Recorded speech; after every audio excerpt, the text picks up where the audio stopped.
What's up again, guys? How you doing? Brian here at 3TR, and welcome to another episode of The People's Questions, episode 80. I'd like to once again thank all of you guys out there who sent in your questions. They helped me out immensely.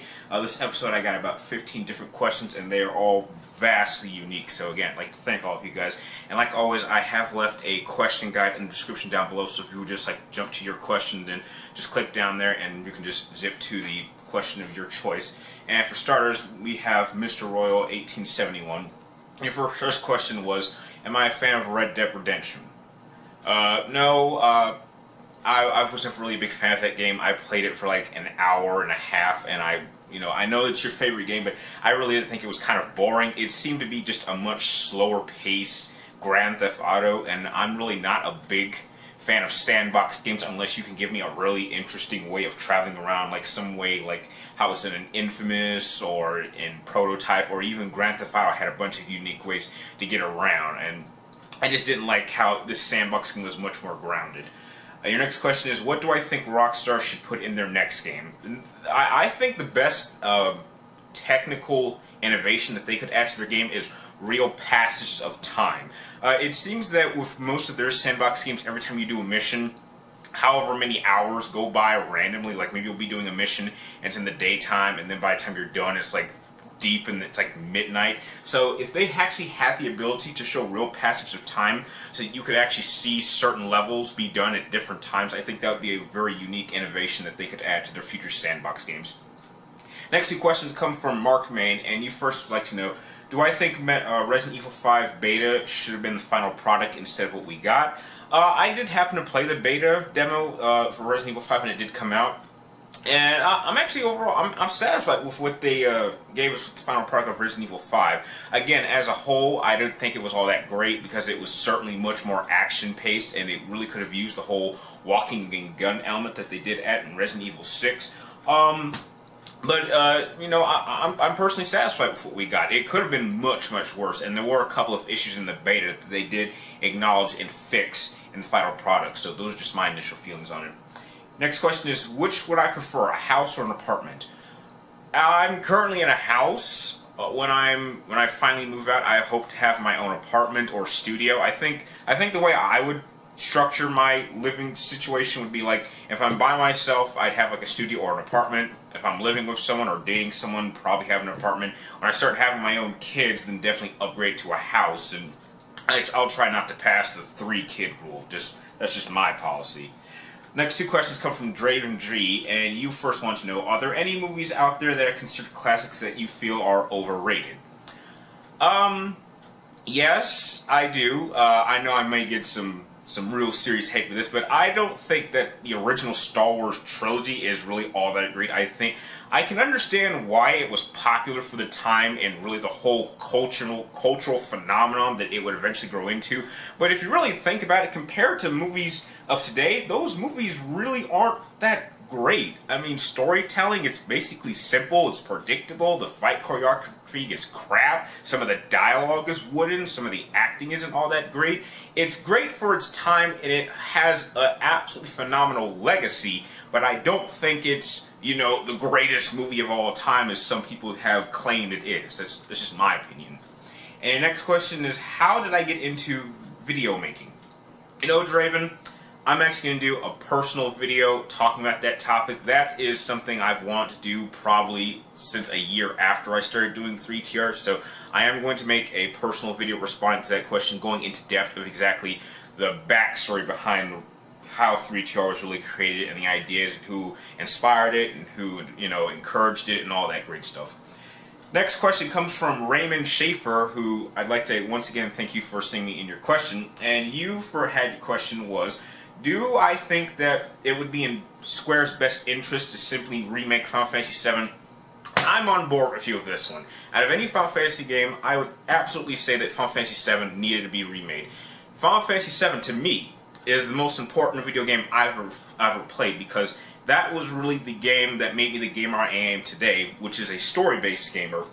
And that game, in terms of everything it achieved, was far beyond its years. It was ahead of its time in so many ways. And so to really see it revamped and shown the way that it should be done, I think is something Square should be doing. But they're not going to do it simply because Square has a tendency to have this perspective as they are going to give their customers what they think they want instead of giving the customers what the customers say that they want. It's a simple rule of supply and demand.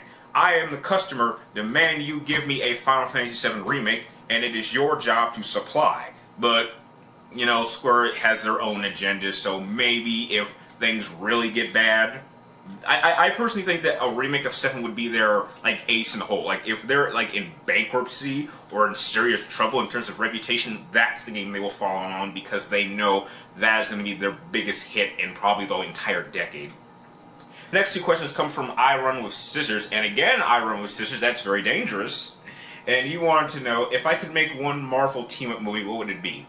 I would want to see it make a team-up movie between Daredevil and Spider-Man. They've actually, I believe they have had a number of run-ins together in the comic books and in an animated series for Spider-Man, so I think seeing a live-action film like that, and to see Daredevil work with Spider-Man to take on the Kingpin and maybe even throw in Bullseye in there would be a great addition. Your next question is, what are the top games that I'm most excited for the PlayStation 4? I'm going to pick the top 3 games that I'm most pumped up for. Number 1, Killzone Shadowfall. That looks very interesting. I've always been a big fan of the Killzone franchise. The next exclusive, I would say, is Infamous Second Son. That is definitely a game I'm looking forward to, and Infamous, I believe, was like my 2010-2011 game of the year that year.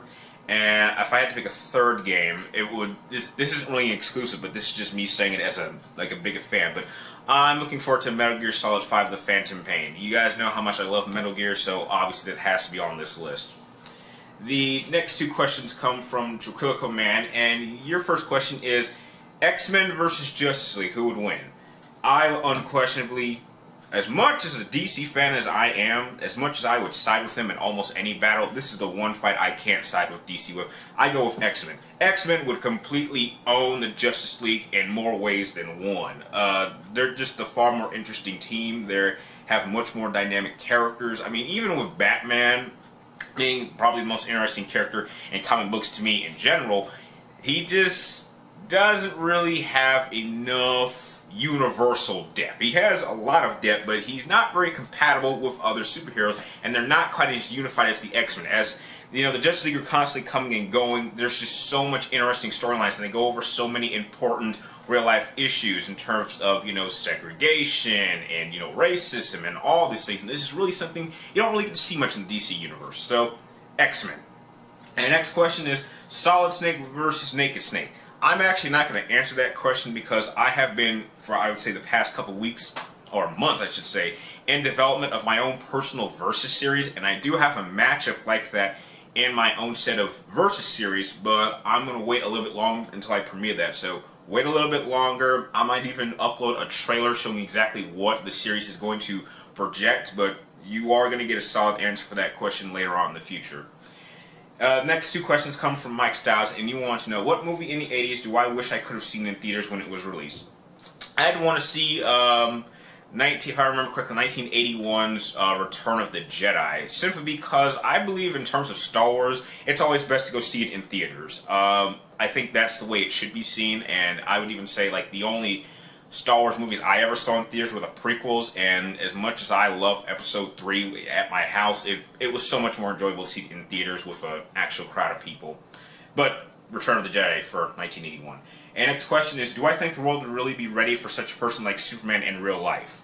So the question that was asked in Man of Steel, basically.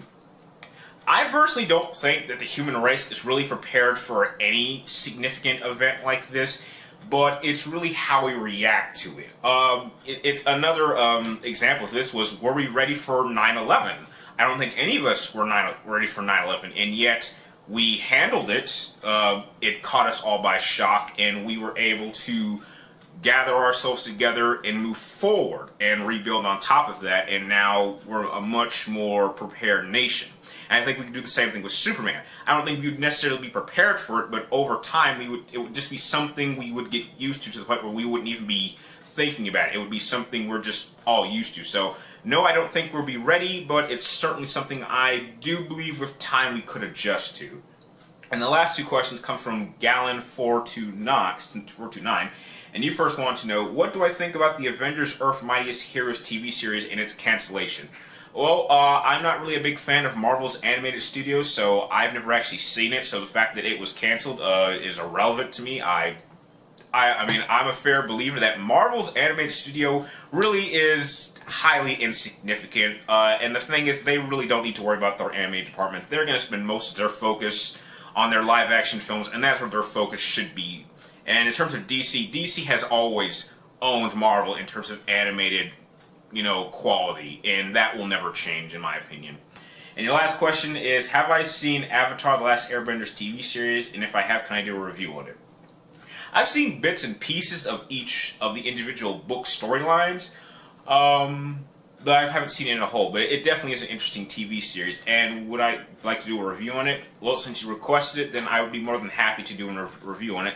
But please let me know in the comments down below which book you want me to cover over. Do you want me to cover over just a specific book in the series, or do you want me to review the whole thing? Because if I do the whole thing, then I have to do just an individual review for each individual book. And with that, those are all the questions you guys sent me in for the people's questions today.